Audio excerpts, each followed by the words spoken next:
You know, people always say, I bet the best bit's where you're off air. And you couldn't be more wrong. It's normally so tedious when we're off air. Nobody's staring at each other, drinking tea and just going, it's going all right, and that sort of thing.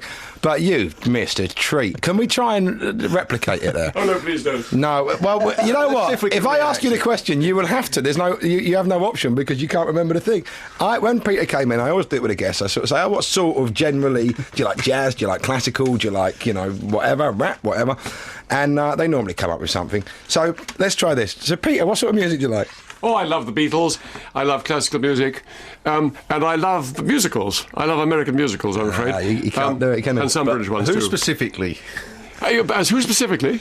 American, Yes. Which American musicals? For example, are there any American women that you like? Oh, Ella Fitzgerald, yes. But there's one whose name I have forgotten. Yes, I admit, and I was talking about it while that music's on the air, and I've forgotten her name. Not and she Bessie sings... Smith, Sarah Vaughan, Rita Franklin. It wasn't so much I forgot her name. Oh, the thing. She did the song with a woman with a thing. But like 3-4 minutes. And I always thought, pinpoint steel trap mind of a fantastic broadcast. I know, whose praises I was just singing. And things just go out of my mind sometimes, Mark. Oh, woman. There's a B in the name somewhere, or maybe not. I'm not sure. And she thinks she sings. Maybe she doesn't sing. I don't know. She certainly sings. Should we get listeners to email in and see if they can sort of... Who it might be. Yeah. What we know is that she's black and American and jazz, and was on at the Leeds Jazz Festival 5 years ago. No, the Leeds Jazz Festival 5 years. She and sings magnificently. big woman, you say? Yeah, oh, yes, wonderfully. Like Ella Fitzgerald. And you're a big fan, big, are you? powerful voice. Big fan of this woman. Sorry? You're a big fan of this woman, are you?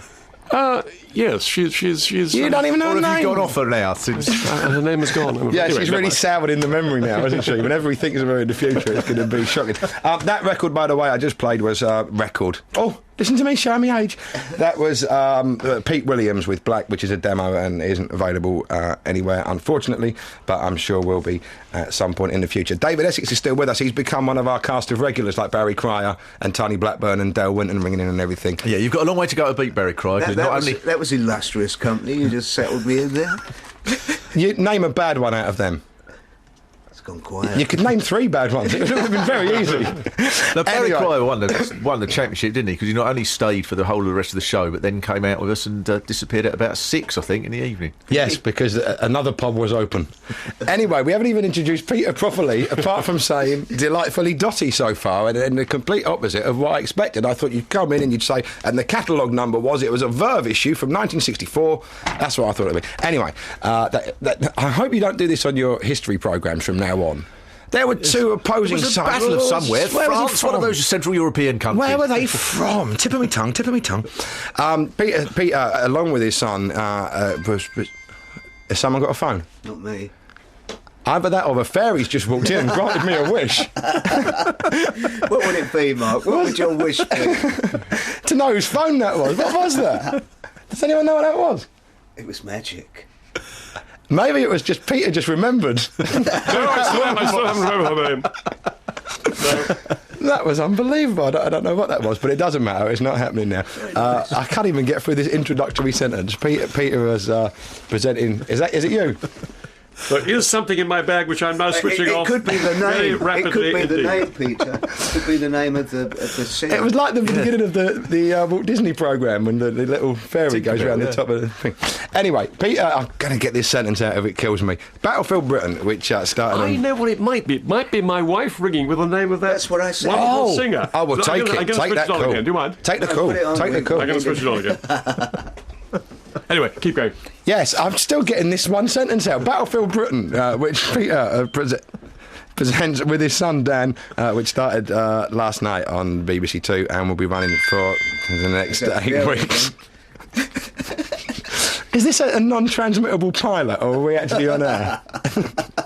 Could you have that? Gloria Gaynor. Gloria Gaynor. We said her. We spoke of We said Gloria her. Gaynor. We said Gloria Gaynor. We've said virtually every black woman. I was shouting out Rosa Parks. Rosa. Anyway, keep going. You can turn it off again now. It's off. Unless you want to remember certain battles and your son's got your number.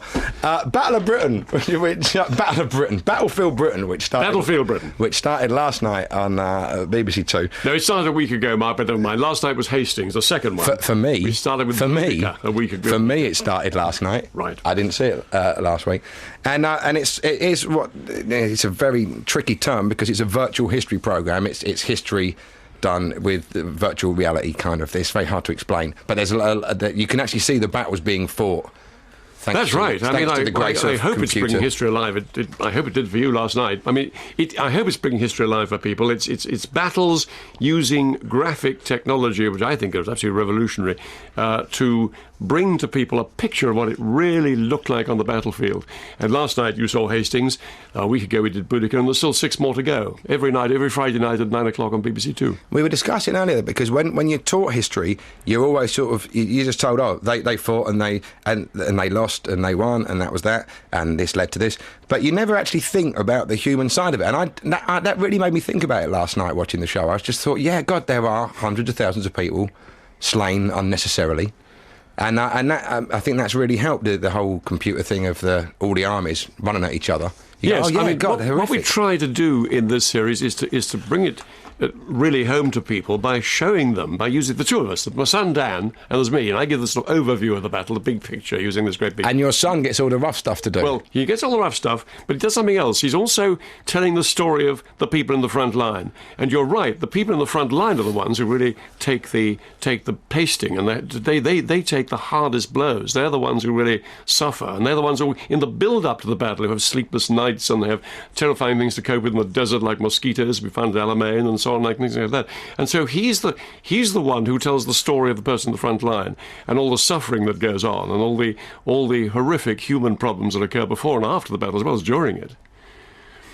There was an element of the armies much later on. It would have been a good few hundred years, in fact, after Hastings. But called, and I've always been delighted by the term, the forlorn hope. You know, oh, yes, I'm sure you've mentioned them in another programme that's to come. But they were called the Forlorn Hope, which is not the regiment you necessarily want to be in. They would walk to the front, and both armies would have this line of blokes with guns, or I think it was probably guns by that point. They'd just fire at each other, and they'd all die. And then the battle would start. And it's just completely unnecessary start. That's right. Well, the American Civil War was why there was so many casualties in that. It was a bit like that because they had the new technology but the old fighting style. So it was the sort of the old Civil War march almost forward, as bad march as forward. the First World War. It's extraordinary. They just stood in lines firing these guns at each other. And, I mean, Culloden as well, not 100 years before the American Civil War. It's absolutely terrifying how many people died wholly unnecessarily, just standing there facing the enemy, firing at each other and being killed fruitlessly and hopelessly, standing in the front line. Was that Things have changed so much. I mean, in modern warfare, people use fieldcraft and they give fire and movement, and the whole thing has changed massively in the last 100 years or so since the First World War. But up to that time, and certainly in the Napoleonic Wars and so on, you stood there in lines in red uniforms, extraordinary. That is you very fired odd, your isn't it? muskets at each other. Possibly the most horrific statistic, though, about modern warfare, isn't it? Up until the 20th century, 90% of the people that died as a result of warfare directly were soldiers. From the 20th century, 90% of the people to die have been civilians. Yes, indeed. War has spread from the battlefield. Vietnam or all the big, in the Second World War. Yes. I mean, from relatively tiny battlefields like the one you saw at Hastings last night, war has now spread to massive areas of country, which of course means civilians are immediately jeopardised. And of course, in the Second World War, far more civilians died than soldiers. But when the Battle of Hastings was going on, presumably there must have been some people who just lived in Hastings, just looking over and going, "Ooh, what's going on?" It wasn't fought in Hastings. It was a battle. It was, Well, yeah. About 7 miles north of Hastings. It was a bit I watched the show last night. I learned something from that. I know, but the point remains. Yes, I know. The other fascinating thing I hope you learned last night is that the beach on which these guys landed in 1066 was not as straight beach as it is today. Pevensey Bay at the moment today is absolutely straight line of shingle. In the old days, there were bays there, and so the Normans could come in, land their ships, dock their ships in relatively sheltered water, and pile out with their horsemen and go up to battle and meet the That enemy. is another interesting thing. You never think particularly of the geography of war. You always think, well, it happened there because that's where the armies met, but the armies met there usually for a very specific reason. Yes, What, indeed. one's camped on a hillside or whatever. Oh yes, where the two armies met for the Battle of Hastings, it was a ridge right across the road from Hastings to London, and there was William trying to get up to London, and of course he met Harold absolutely slap across the road. He couldn't avoid having a battle with Harold, who was placed on the road on this ridge at battle. Didn't really want to avoid it either, did he? He'd made quite a journey. It made quite a journey for William. To have the battle. Yeah, Gloria Gaynor. Harold had the most extraordinary journey. He had to come all the way down from Yorkshire, where he'd just been fighting the Vikings, and he got down very rapidly, and of course then was defeated. It's bound to be repeated on one of your BBC, probably BBC 4, I'd imagine, isn't it? I would hope so. I'm just saying for the people who didn't see last night, because we're going into great depths about a programme that was on, and those who saw it like, yeah, and those that didn't are like, oh, now you're going to spoil the end. Anyway, William came out very well. When Peter came in, the band he did mention were the Beatles. He could remember their name. So I bet he can. I'm sorry about Gloria Gaynor. I do apologise. Throughout the last 5 minutes of chat, David's just had a look on his face of, I could have left. I'm feeling like that a bit, but I'm fascinated as well. I think, because, I mean, the thing you said about making the battle, those old battles, feel realistic. And the fact that, you all of a sudden you're in the shoes of people that were fighting. Because to me at school, I mean, my school was rubbish, but the few facts we heard about history were so kind of detached, and you didn't think of people. It was about... No, that's what really came up to me last night. With your Vietnam and whatever, because there's footage, you're very aware of the casualties. Sure. But I hadn't really thought that. And you start to think that the Second World War, for instance, how terrible it was in black and white, because that's what you see, the old films and all that. You don't actually think of the reality of what those. I'm sure wars that's were right, like. David. I mean, we have to rely for the Napoleonic Wars and before that, for example, on paintings, oil paintings, and so statues, and of course ancient chroniclers for what actually happened. And it's only really when you get up to the time when they had photographs in the American Civil War, and then of course film later on, that you really get a sense of what it must have been really like. Yeah. Well, So I only knew Hastings from the Bayeux Tapestry, so I thought they all That's just right. stood sideways. And I was quite surprised watching it last night, and were made from cloth. You say your school was rubbish. I'm sorry, Mark, because you've heard this story a million times. It's, those stories in your life that are such a bugbear and they still make you very angry. My history teacher, she wasn't my history teacher, but she was a supply teacher. We had a lesson, and I was in trouble at school. I'm not denying that I was the gobby kid. I think that's fairly obvious. So we had a lesson, this supply teacher, I didn't really know, an arse and elbow quiz would have been beyond her. She finished this whole lesson, and she went, and that's when Napoleon won the Battle of Waterloo. And I was about 14 or so, and I thought, well, I'm not sure that he did. So I put my hand out, and I went, he didn't, did he? And she went, no, Napoleon won the Battle of Waterloo. And I'm saying, no, because that's like one of the few things I've ever learnt in my life, is that hence his Waterloo. That even ABBA made a big record about it. And of course, what happened? Detention. No. I got detained, and I honestly have never that's gotten possibly over the it. most unjust. Well, let me tell you something ever. quite extraordinary, Mark. I mean, we did a survey only a week ago, the first of the series that came out, Boudica, about a week ago, and we found that a quarter of all people didn't know who'd won the Battle of Hastings, and 1/5 of all young people under the age of 24 thought Alexander the Great won the Battle of Hastings. That is actually quite frightening. I mean, it's understandable in a way. And a lot of It's that quite fifth, encouraging that they've heard of him, though. a lot of that fifth will go into teaching. That's the really sad thing. Probably your kids. So think on. No, anyway, I don't think mine, no. all right. Mark, I'm going to shoot. The parking meters had it, so I'm going to go if that's You could have all done that during the next record. Everything we're doing it the wrong way round. The stuff off air should be on air, and the stuff on air should be off. We've got that terrible feeling now, like when you've got some mates around and one of them just gets up and goes. And you think, whether you oh should no, go do you or think not, we were yeah. really boring? No, for you them? were, boy. It was great. All right, see ya. This is the Beatles with Dear Prudence. How long was that? There we go, it's finished. Dear Prudence by the Beatles, maybe not their best track, but the one I had with me. And there you go, and certainly a fine track as well. It's Mark Lamarr sitting in for Jonathan Ross, and Mark Steele still with me, as is Peter Snow, the host of, of many things, but at the moment, Battlefield Britain, which is on Friday nights. It's been on for 2 weeks now on BBC Two with his son Dan. In a way, there was a part of it that I thought, God, what perfect parenting. You can say to your son, hey, do you know what we should do this weekend? Go off and fight a Napoleonic War. Or, there's shots of you two boating and everything like that. And then the other part of it is like, he does get beaten up quite a lot along He does the way. indeed, Mark. He does. I suppose both lessons in life that you should learn. Well, he's the fall guy. Well, first of all, he's a great enthusiast for history, military history. So that's He is a history graduate. It's not like just. he's a serious historian. Yeah. But ever since he was a kid, he'd been a wonderful person to tell stories to. And now, of course, he's correcting me about history and putting me right. But taking the tough job. It's true. He is the one who tries out.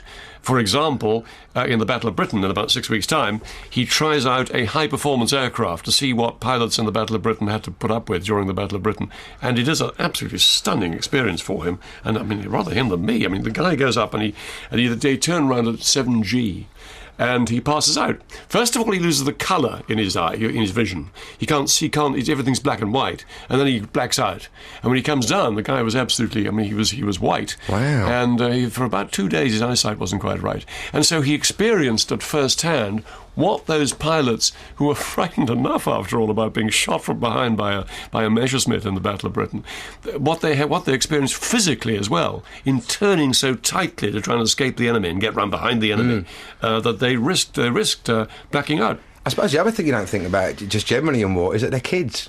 Even now, when I see soldiers, they seem to me they're like big grown men, because I've never had a manual job in my life, but they are kids, but it's sort of That's almost by right. definition, Some of them are aren't they? 18, 19. And the interesting thing about this series is what we've tried to do, and I think it's quite a controversial series in many ways, so you probably have one or two controversial questions yourself about this, but one of the particularly controversial things we do is, instead of using, for example, veterans who tell the stories of what happened in the Battle of Britain, or when we did Alamein a couple of years ago, we didn't use veterans. We used young actors who were the age, as you rightly say, 18, 19, 20, of the people who fought, for the most part, in the front line of the battle. And the effect of seeing them telling the stories, which we got transcripts of, not from diaries or from people who were actually in the Battle of Britain or Alamein, the effect of them telling the stories, that true they were acting, but they were saying roughly, if not precisely, what pilots and Alamein veterans said themselves, was incredibly powerful. And I think it works very, very well. You get a sense of incredibly young people. Well, I can think one see of the why things- you couldn't set that precedent of having veterans, because, of course, Culloden, you'd be screwed. Right, Yeah, right. I mean, Or about the There's only a Hastings, of handful course, left, you wouldn't do obviously. that. Of course but not. But the effect of seeing young people telling you the kind of thing they might have said, of course, we are largely speculating, we're improvising on real events, true, but we don't know exactly what they said, these guys, at the time of the Battle of Hastings, eyewitnesses and so on. But the effect of seeing young people saying what it must have been like to face the horror of fighting with metal weapons and being slashed and pummeled by shields and so on, that is very effective. You can have a pretty good guess, though, can't you? Partly, I mean, I read a book about that was the diary of a Napoleonic foot soldier, Yes. which was just that was washed up somewhere, and so you can have a pretty good guess that, and also from what we know of today, that people start to question things to an enormous degree, because the politics is very, very real. You've got a question, right? Why are we doing this? And like currently, there's all sorts of questions being asked by the troops in Iraq at the moment. What are we out here for? I know loads of people back home send me letters saying there was 2 million people marching against I'd us. imagine That does have a Vietnam huge would have been impact. a much bigger. Yeah, an enormous impact. Mind Say the screw. Black Civil Rights Movement had on the black soldiers, which is why they were one of the first ones to start questioning. Why are we fighting for this regime that doesn't give us any rights back home and so on? And there must have been similar questions going on in Hastings and But battle.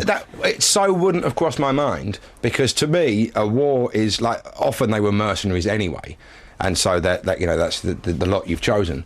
But also I've always looked at it as like, yes, they're soldiers, they're cut from a very different cloth from me. I don't understand how you would ever do that, even if you're press ganged into it and have to do it. And I'd never, just that sort of distance of time, I can see it with Vietnam, because I've seen videos and I've seen a million films where there's been scared soldiers. But at Hastings, I would have always just assumed, yes, they're big, burly yeomen who've gone out for a good old, punch up on a Sunday afternoon. And that's how I always viewed it. And you're quite right. There is, They were driven by a compelling urge to save their country from the Normans. And I think that there's no... But even so, you would still be scared, and that never crossed my mind. Terribly scared, and of course totally exhausted and knackered. These guys had come, as you said, these guys had come down when they fought William at Hastings. They'd just come down the road from Stamford Bridge in Yorkshire, where they'd been fighting a battle which they'd won with the Vikings. But again, the phrase "come down the road" for us, that's an afternoon's driving. Yes. And obviously they'd marched 3 or 4 days. Yeah.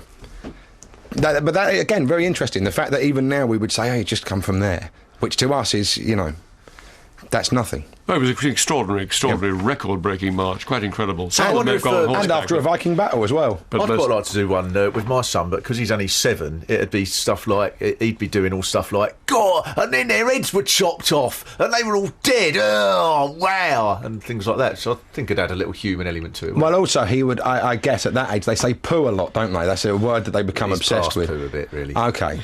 Yeah, he's more, oh, wow, their heads are chopped off, cool. The gore and the delight of battle. Well, it's lucky Peter's son is a respected historian that doesn't do that. Oh, really, Dad? Did they?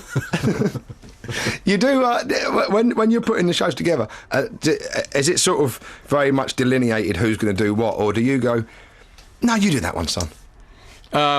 On the whole, the thought. What the incredible production team. I mean, too little said about them, but they are an incredibly creative gang of people. What they tended to feel was that it's best to have clear roles for each of you, so that you do the overview, the big picture, Peter, of the battle, and Dan, your son, does the man in the front line, the person in the front line. I say the man in the front line. In the case of the Boudica battle with the Romans, many women in the front line. The Celts, many Celtic women fought in the front line as soldiers right in the front line. Extraordinary.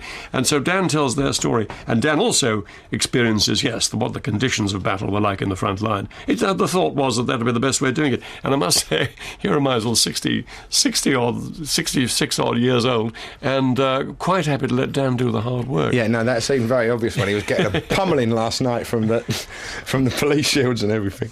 But you two are very close, aren't you? I love that. I read that you'd sailed across the Atlantic. Is that right? Oh yeah, we get on very well. We sailed across the Atlantic together, and I think we survived that. Just somehow. You two? No, Lord, no. There were 4 of us. Okay. There was Dan and me and my daughter and a nephew of mine. Yeah. Wow. How long did that take? It took 17 days from Las Palmas in the Canaries to St. Lucia. It was very exciting, but we sailed a lot together. It was the biggest experience yet, and the most daunting. But we'd done that kind of thing before. We cruised a lot around Northern Europe. And what was the song that you always had in your mind when the water was getting choppy or whatever? What would you? Sibelius' Second Symphony. Which song? I was looking for I Will Survive. I Will Survive. Gloria Gaynor. But no. Let his phone ring. Hold on, it'll be a son in a minute. No. I Will Survive, Dad. No, be fair. Put the Sibelius on. All right, yeah. Well, we haven't got time for either of them. Never mind. Now the Survive will do fine. He was a Finnish nationalist. We haven't got time for either of them.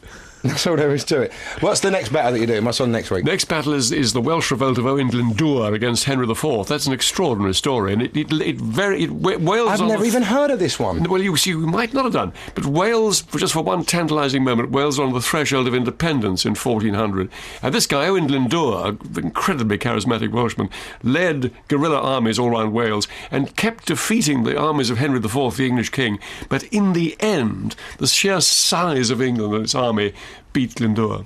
Have you ever heard of this one? Yeah. You see, I went to a school where I was told that Napoleon won the Battle of Waterloo. Yeah, well, I don't think I heard about it at school. And then invented the steam train. In fact, we could reenact some of the battles from my school in your next series, maybe. Beckett House Block versus Dickens House Block. Come to Hastings tomorrow, they're reenacting. Being in the front line of that was pretty terrifying. Battle of Hastings reenacted tomorrow at Hastings at Battle. They're reenacting? Why? Yeah. Oh, why? Just for laugh. One, because of what we did on Friday night. I see. You saw the series. And secondly, because they do it every year. They reenact the Battle of Hastings. They normally do it in October when the battle actually took place, and they will do it this October. But they're doing another one tomorrow afternoon, Sunday. I once gate crashed a wedding in a hotel, and it was all people from a medieval historical reenactment society, and more fun people you could not imagine. It was very odd. I went in to this. They said, "I'll come in and have a drink, whatever." So I went in, and everyone looked really, really odd, and I was staring at them for about an hour because everyone had the most severe, weird haircuts that could have been not. It certainly wasn't from our generation or really our mental group.